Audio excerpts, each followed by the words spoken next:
আসসালামু আলাইকুম। আপনাদের সবাইকে শুভেচ্ছা জানাচ্ছি। আমি তানভীর হাসান।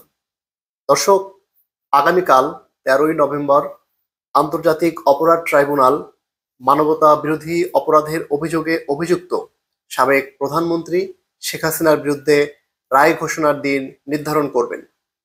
একই দিনে আওয়ামী লীগ ঢাকায় লকডাউনের ডাক দিয়েছে। তাদের এই কর্মসূচিকে ঘিরে ইতোমধ্যে জনমনে আতঙ্ক তৈরি হয়েছে।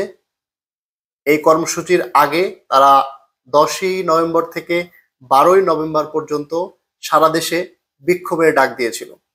তাদের বিক্ষোভের সমর্থনে ঢাকা সহ দেশের বিভিন্ন স্থানে ঝটিকা মিছিল করতে দেখা গেছে দলটির নেতাকর্মীদের। ঢাকার বিভিন্ন স্থানে ইতোমধ্যে ককটেল বিস্ফোরণের ঘটনা ঘটেছে এবং অন্তত ১০টি বাসে আগুন দেওয়া হয়েছে বলে খবর পাওয়া গেছে।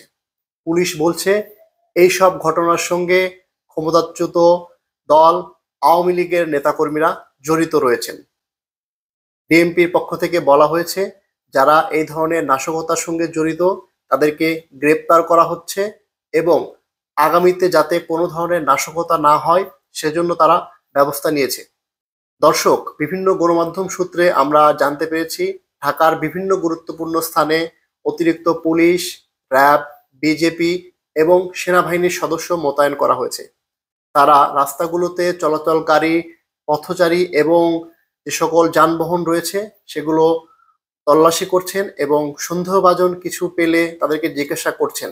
দীর্ঘদিন পরে আবারও সেই ফাঁকা ঢাকা আমরা লক্ষ্য করছি। বাংলা ট্রিবিউন একটি সংবাদ করেছে, তারা বলছে ককটেল বিস্ফোরণ ও অগ্নিসংযোগের ঘটনায় রাজধানী ফাঁকা। তারা বলছে রাজধানী জুড়ে ককটেল বিস্ফোরণ ও যানবাহনে অগ্নিসংযোগের ঘটনায় সাধারণ মানুষের মাঝে আতঙ্ক বিরাজ করছে।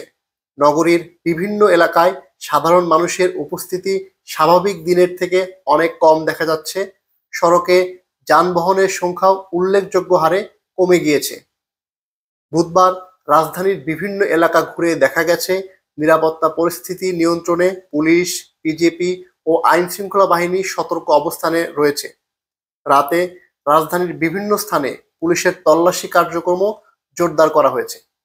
দর্শক, আমি আগেই বলছিলাম যে গত কয়েকদিনে রাজধানী ঢাকায় ককটেল বিস্ফোরণ এবং বাসে আগুনের ঘটনা ঘটেছে।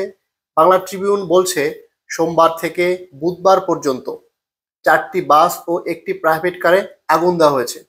তারা বলছে সোমবার গভীর রাত থেকে বুধবার ভোর রাত পর্যন্ত যাত্রাবাড়ি, বসুন্ধরা আবাসিক এলাকার গেট, উত্তরা ও মিরপুর ১ নম্বরে ৪টি বাস ও একটি প্রাইভেট কারে অগ্নিকাণ্ডের ঘটনা ঘটেছে। দর্শক, আওয়ামী লীগের এই কর্মসূচিকে কেন্দ্র করে জনমনে ব্যাপক আতঙ্ক তৈরি হয়েছে। যদিও আওয়ামী লীগ এর আগে হরতাল, অবরোধের মতো বেশ কিছু কর্মসূচির ডাক দিয়ে তারা সফল হতে পারেনি, তবে এবারের পরিস্থিতি দেখে মনে হচ্ছে হয়তোবা তারা তাদের এবারের কর্মসূচি সফল করলেও করতে পারেন। দর্শক, আপনাদের কি মনে হয় আওয়ামী লীগ কি আগামীকালকে তাদের কর্মসূচি সফল করতে পারবে?